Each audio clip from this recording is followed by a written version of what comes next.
14 फरवरी 2019 शाम का वक्त जम्मू श्रीनगर हाईवे पर गाड़ियों का एक लंबा काफिला धीरे धीरे आगे बढ़ रहा था।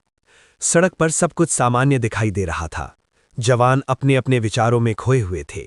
कोई घर की बातें सोच रहा था, कोई छुट्टी का इंतजार कर रहा था। लेकिन अगले कुछ सेकंड में जो होने वाला था उसने पूरे देश को हिला दिया। एक जोरदार धमाका, इतना भयानक कि आसपास की जमीन तक कांप उठी। धुआं, चीखें और फिर एक गहरा सन्नाटा। उस एक पल ने 40 से ज्यादा जवानों की जिंदगी छीन ली और करोड़ों लोगों के दिलों में एक ऐसा दर्द छोड़ गया जो आज भी ताज़ा है। लेकिन सवाल आज भी वही है, क्या उस हमले की पूरी कहानी हमें पता है या कुछ बातें अब भी पर्दे के पीछे छुपी हुई हैं?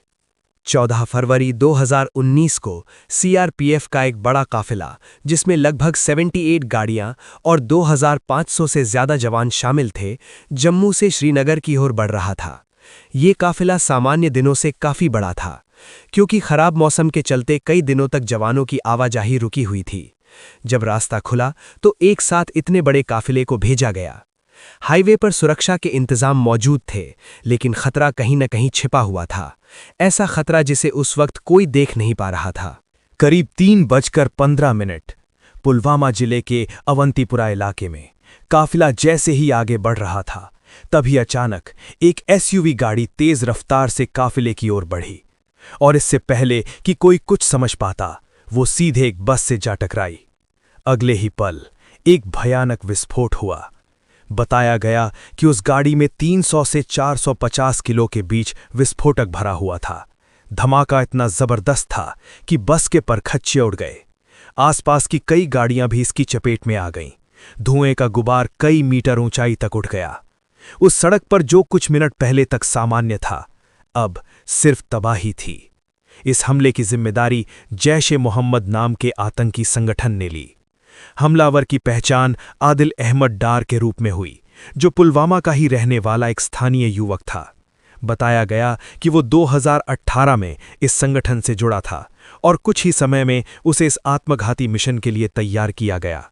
उसका एक वीडियो भी सामने आया, जिसमें वो हमले से पहले संदेश देता हुआ दिखाई दिया। लेकिन इस कहानी का सबसे परेशान करने वाला हिस्सा यहीं से शुरू होता है। इतना बड़ा हमला, इतनी बड़ी तैयारी, और फिर भी कोई रोक नहीं पाया। सवाल उठने लगे, इतने बड़े काफिले को एक साथ क्यों भेजा गया? क्या छोटे छोटे ग्रुप में भेजना ज्यादा सुरक्षित नहीं होता? हाईवे को पूरी तरह बंद करके चेकिंग क्यों नहीं की गई? एक विस्फोटकों से भरी गाड़ी इतनी आसानी से काफिले तक कैसे पहुंच गई? जांच एजेंसियों ने जब इस मामले को गहराई से देखना शुरू किया तो कई परतें खुलने लगीं। पता चला कि इस हमले की योजना पहले से बनाई गई थी। हमलावर ने स्थानीय स्तर पर विस्फोटक इकट्ठा किए थे। कुछ रिपोर्ट्स के अनुसार आरडीएक्स जैसे हाई ग्रेड विस्फोटक का भी इस्तेमाल किया गया। ये भी सामने आया कि गाड़ी को पहले से तैयार किया गया था और हमले के लिए सही समय का इंतजार किया जा रहा था। लेकिन सबसे बड़ा सवाल यही बना रहा, इतनी बड़ी मात्रा में विस्फोटक आखिर आया कहां से और इतने लंबे समय तक किसी को इसकी भनक क्यों नहीं लगी? हमले के बाद राष्ट्रीय जांच एजेंसी ने जांच अपने हाथ में ली। डिजिटल सबूत, कॉल रिकॉर्ड्स और ग्राउंड नेटवर्क के जरिए एक पूरी साजिश का खुलासा हुआ। जांच में यह सामने आया कि इस हमले के पीछे पाकिस्तान में बैठे जैश-ए-मोहम्मद के नेता थे, जबकि स्थानीय आतंकियों और ओवरग्राउंड वर्कर्स ने इसमें अहम भूमिका निभाई।